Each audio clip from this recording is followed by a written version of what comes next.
All right, back to storm damage in Fairfax. Strong winds and storms sweeping through Osage County, destroying tree limbs, leaving debris covering the streets. And now residents are surveying the damage, preparing for cleanup. 2 Works 3 reporter Lorraine Callender is in Fairfax now with our continued storm coverage.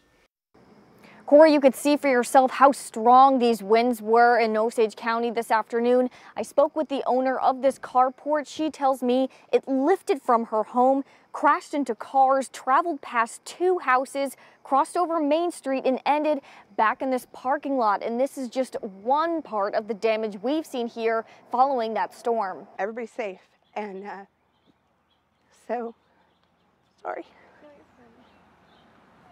Because it could have been worse. Rachel Norris's phone went off around 2:45 this afternoon with a tornado warning. She grabbed her daughter and barricaded themselves inside a closet. She had a crocheted scarf from her grandma, and I just folded it in half and looped it around the knob and pulled it into the door as tightly as I could. I anchored her to me with 2 belts around both of us.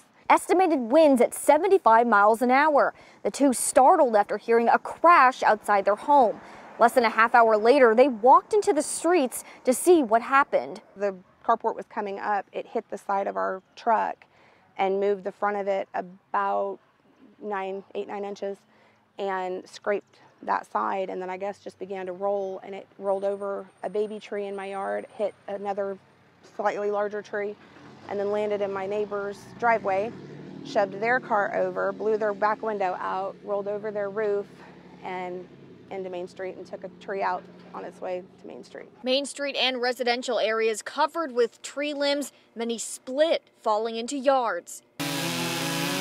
Neighbors helping each other clear the streets and properties from debris. This concerned mother thankful no one was hurt and that her family took the proper precautions after hearing the warnings. I just prep every single time. And my husband teases me, but this time I didn't get teased.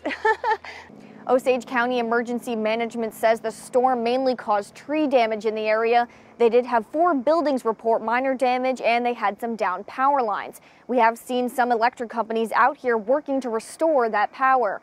Reporting in Osage County, Lorraine Callender, 2 Works for You.